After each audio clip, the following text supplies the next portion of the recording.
wind over Ukraine still carries the sound of artillery. It's winter again on the steppe. Normally this is the season when armies slow down, dig in, and hope their ammo outlasts the snow. But this year, something else is moving with the cold fronts. Ships, planes, and convoys loaded with American weapons. Paid for, not by Washington directly, but by its allies. On December 3rd, 2025, inside a glass and steel conference center in Brussels, NATO foreign ministers gathered for yet another meeting that, on paper, looked like every other. Handshakes, flags, carefully worded communiques. But behind the diplomatic language, over $1 billion worth of US-made firepower, financed by European and Canadian taxpayers, earmarked specifically to keep Ukraine alive on the battlefield. Did you see that recent announcement about a big weapons package for Ukraine? It might have looked like just another donation, but it was actually something much bigger.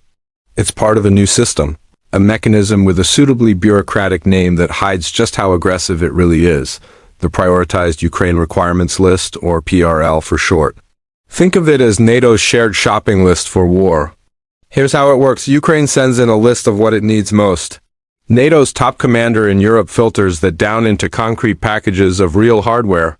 Then, the United States checks what it can pull from its massive stockpiles or production lines. And here's the crucial part. Other NATO allies and partners step up with the cash to buy those US weapons and send them straight to Ukrainian units on the front line. If that sounds like a complicated group project, that's because it is.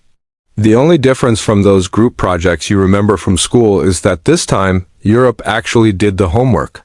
To understand why this is such a big deal, we need to rewind a bit. The first years of the full-scale invasion saw a huge wave of Western aid. The Americans sent HIMARS, Patriots, Bradleys, and mountains of ammunition. Europeans contributed tanks, air defense systems, training missions, and billions in cash. But by mid-2025, as the war dragged into its fourth year and political fatigue grew in Washington, the U.S. signaled that its direct lethal deliveries would be sharply reduced. The message to Europe and Canada was blunt. We'll open our arsenal, but you're paying the bill. And that's where PERL came in. Launched in mid-2025 as a joint NATO-US initiative.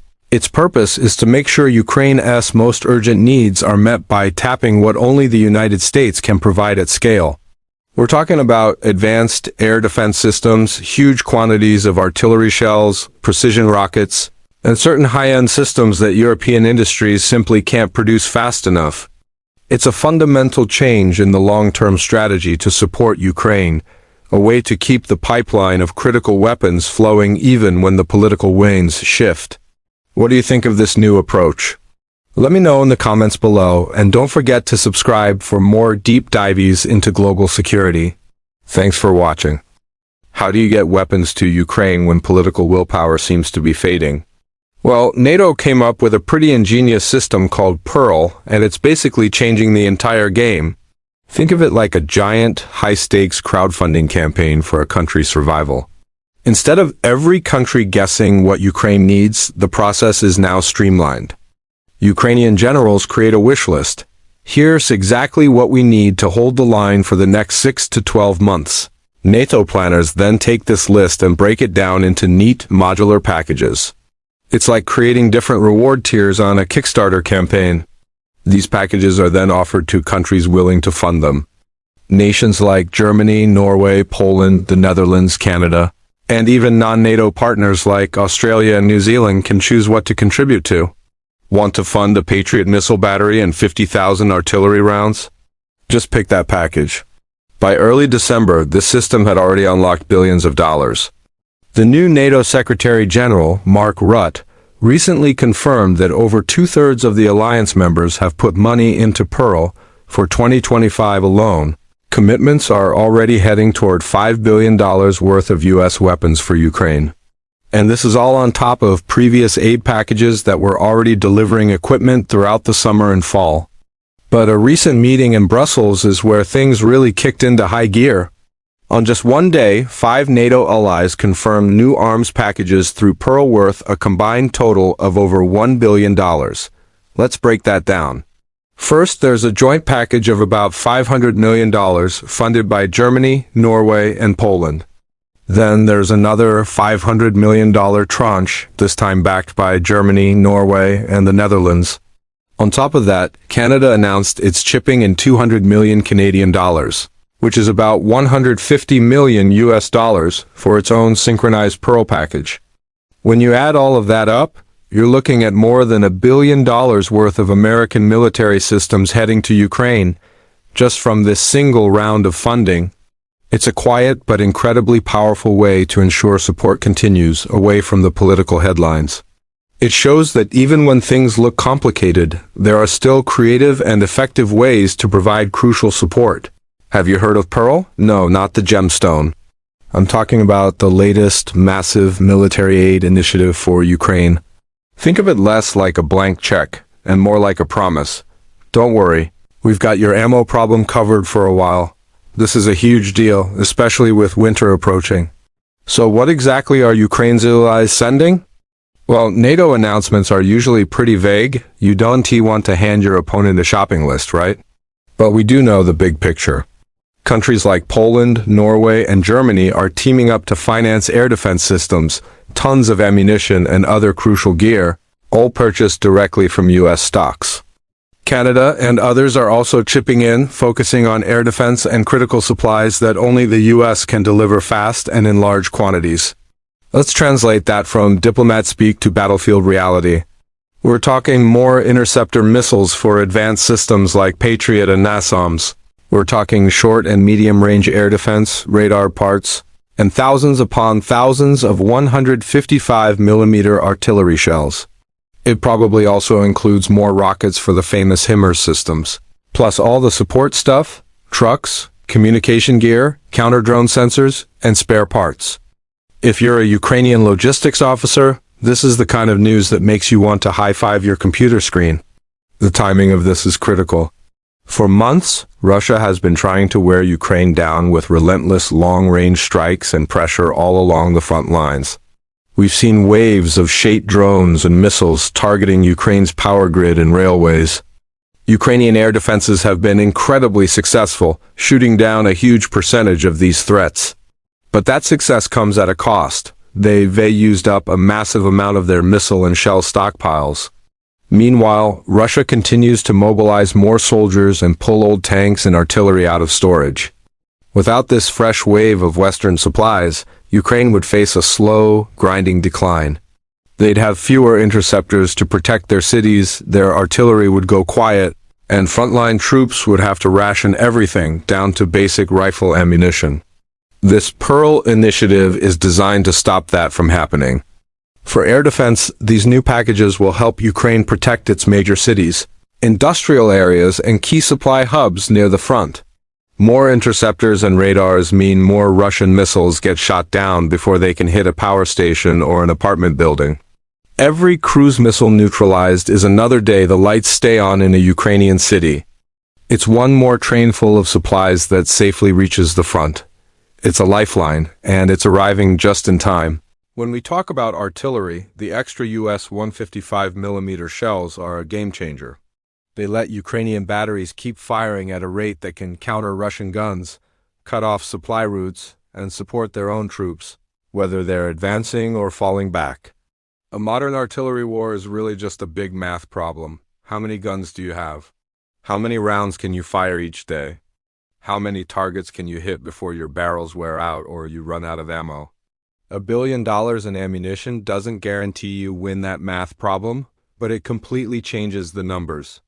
Imagine a section of the front line in eastern Ukraine. You've got Russian forces trying to push forward with infantry, tanks, and their own artillery. On the other side, Ukrainian brigades are carefully rationing their limited shells, drones, and anti-tank weapons.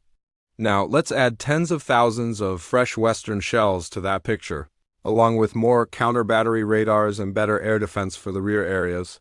Suddenly, Ukrainian guns don't just have to fire in emergencies. They can fire preemptively, hitting Russian staging areas, destroying river crossings, and silencing enemy guns before they even have a chance to shoot. We've seen this before. When HIMARS systems first arrived, Russian ammo dumps deep behind the lines started blowing up. When Western tanks and armored vehicles were delivered in large numbers, Ukrainian counteroffensives broke through fortified lines.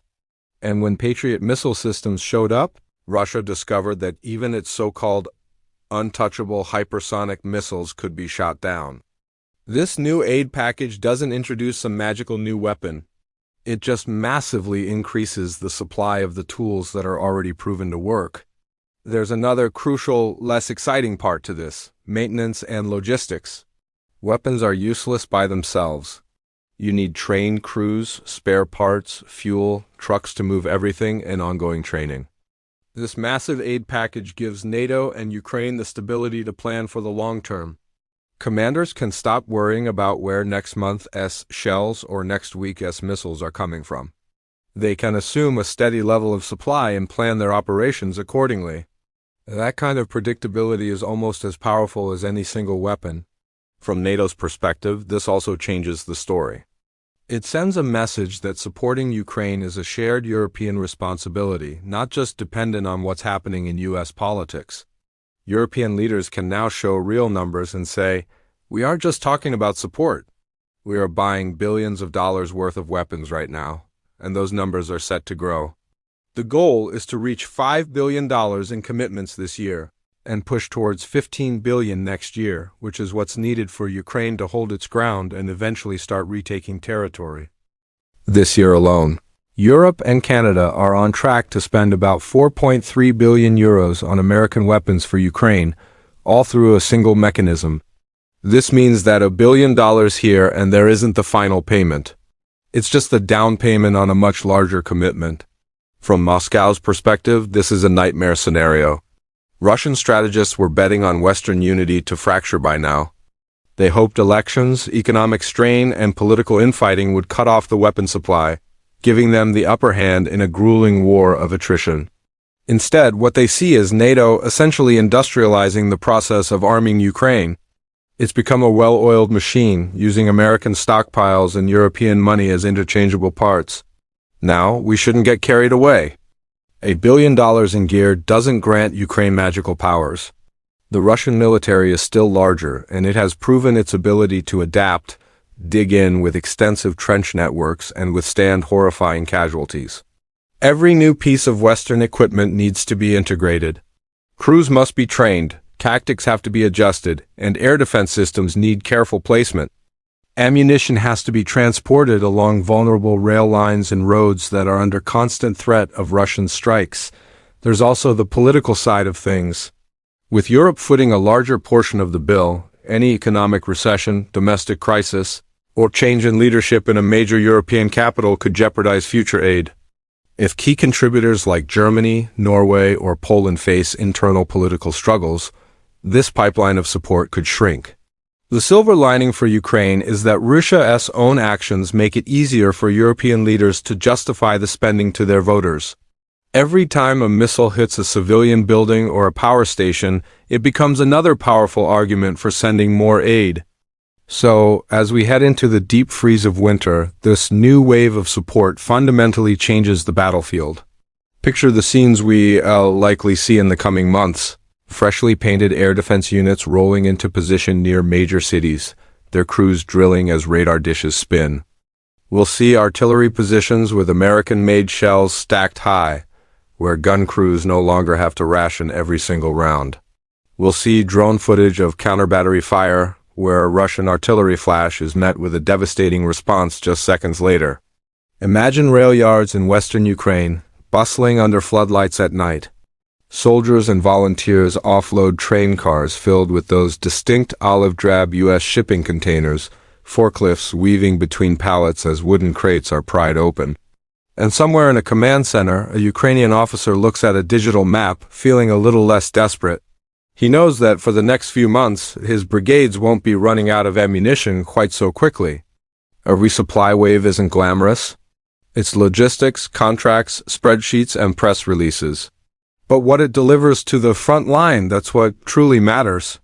More interceptions of missiles in the night sky, more explosions at Russian ammo dumps, and counterattacks that finally have the fire support they need.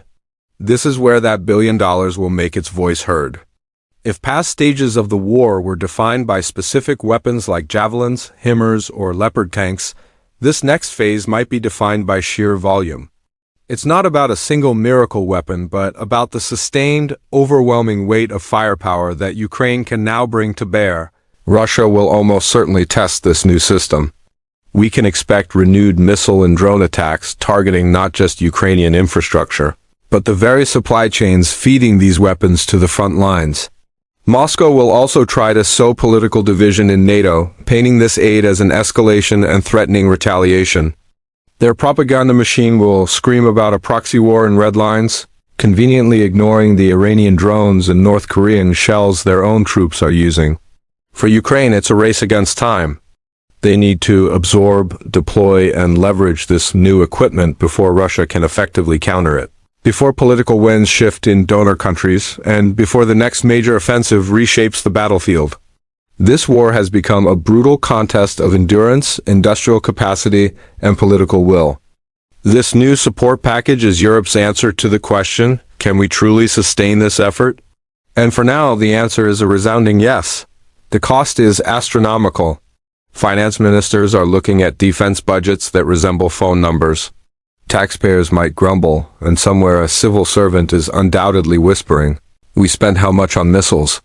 But for NATO leaders, the alternative is far more terrifying. Letting Russia dismantle Ukraine, redraw borders by force, and prove that nuclear blackmail is a winning strategy would be infinitely more expensive in the long run. Back on December 3rd in the Brussels conference hall, this calculation became starkly real. Behind the diplomatic language and official statements, the underlying message was clear: we are not finished. We are digging in for a long war, and we will keep Ukraine's guns loaded. As winter settles over Ukraine, the soldiers on the ground in Kharkiv, Odessa, and the Donbass won't be reading NATO press releases. They don't care about acronyms or diplomatic communiques. They care about whether their air defenses activate when Russian missiles appear on radar, whether they have enough shells for the next fire mission, and whether the next Russian assault meets a wall of steel instead of an empty magazine. This billion-dollar surge won't win the war by itself, but it will determine whether Ukraine enters the new year starved for ammunition or with enough firepower to keep fighting, to keep holding on, and, when the opportunity arises, to advance. This wave of resupply is coming. We'll soon see its impact in combat footage, in the shifting front lines, and in the stats of intercepted missiles. The question that remains is both simple and brutal. Is this enough to shift the momentum back to Kyiv? Or is this just the opening move in an even larger arms race, where the only certainty is that the next NATO meeting will feature another enormous price tag and an even longer shopping list for war?